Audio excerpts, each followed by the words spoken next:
I'm Marianne, and in this series I'm going to be painting and drawing a series of apples in different mediums and showing you how to do so. So this is my reference image, and I'll share that in the video so you can download it yourself. And that's the reference I'm using for all my videos. So in this video we're going to be looking at watercolor. Now, I'm not a watercolor expert, but I'm going to show you some tips and tricks that I've used to create this. These are the paints that I'll be using, and so they're watercolor pans, and they come in a kit like this. And so there's some mixing trays, and you got all your colors. So as you can see in my painting, none of these colors have been used straight out of the pan. I always try to mix my colors so that they look more realistic when I put it on paper. I'm going to be using some round brushes. I've got a number 1 and a number 4 round Taklon brush that I'm going to be using. And you might notice that in all my videos, I'm going to be using different types of paper.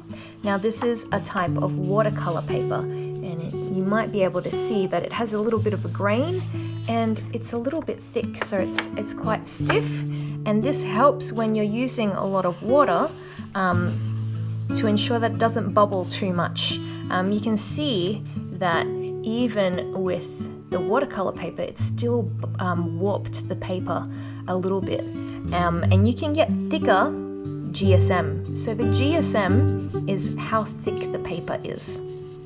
So this is 180 GSM.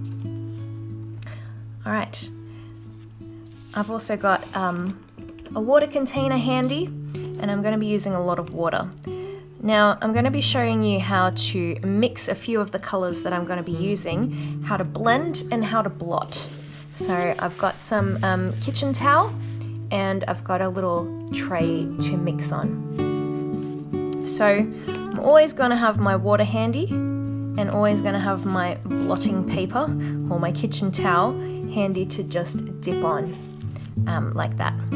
So to get this kind of color for the apple, I've mixed some white, a little bit of medium yellow, and a little bit of yellow ochre. So I'll show you how to do that. So I'm going to get quite a bit of the white and kind of transferring it onto your little mixing tray. And I'm just going to dip it in the water just to clean my brush a little bit, and then getting the slightest little bit of yellow and just dipping it in there just a little tad. I think I got a little bit too much, and then a little bit more of the yellow ochre, and then I'm going to mix that together. Now it's still a little bit too dark, but the thing is, to get a thinner color, all you have to do is add some more water. So on the side here, I'm going to put my water, and I'm just going to dip in little bits until I get the kind of color that I want. And then you can see it's a very light color. So if it's too light, I'm just going to add a little bit more. Maybe a little bit more again. So then you get kind of that apple color. Now, if you wanted to flow in some more color, so sometimes I'll do like bits of detail that is on dry paper. So you let it dry for a minute and then you add a color. But if you want to blend a color, you use a technique called wet and wet. So my paper is now wet. So this means that I could add in a little bit of color, and it kind of flows really nicely, and you get a nice blend. So if I wanted a little bit more yellow on the outsides, so the outsides of the apple are a little bit more yellow, so I could kind of just add a little bit here, and if that's too much, you quickly rinse your brush dab it, and then you just pick it up again. And then you can kind of move it around on the paper so you get a different effect. Now if I hold that up close, you might be able to see that the color goes from a gradual yellow to my more yellow ochre color down the bottom. I'm gonna do a little bit on the leaf so you can see how I do it a bit more clearly, because these colors are a little bit light. With the apple itself, you can see that I haven't used any colors straight out of the pan. I've always used a mix of these colors, and then for the shadow, adding in some browns to create that kind of shadowy color. But I really enjoy doing my leaf, so I'm gonna do a little bit more of that. So I mainly use the sap green as a nice little cover. I'm gonna try and get some straight out of the pan like that, so you get a really thick color, and then adding in the water. And like I said, I'm not gonna use it straight out of the pan, so I'm going to add a little bit of the yellow green just to give it that more leafy color. You see how it's changed a little bit?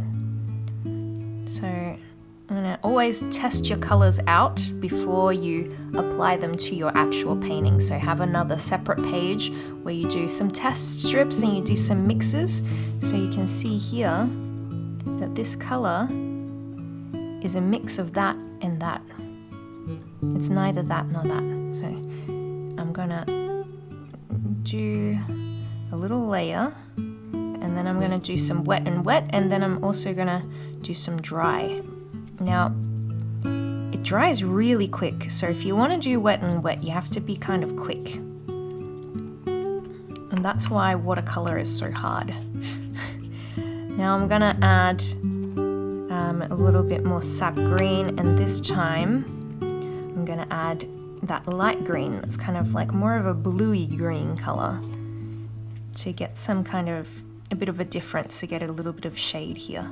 So see how that's now mixing nicely? I'm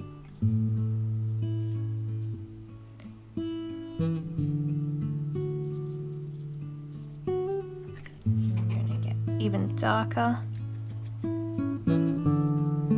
But if it was dry, then it wouldn't mix. Now I'm gonna do the same thing where I pick up some of that color. So I rinsed my brush and dabbed it a little bit, so I'm just kind of picking it up like that. So if I want little bits to be more highlighted, I can pick up the color. And you can also blot, so you can get a little bit of a corner of your paper towel, and you can also pick up, and that's a little bit more dramatic. So I've picked up quite a lot here, and I'm just gonna put some back in so that the transition is a bit smoother. All right, I hope that was helpful, and I look forward to seeing all your watercolor pieces. Enjoy!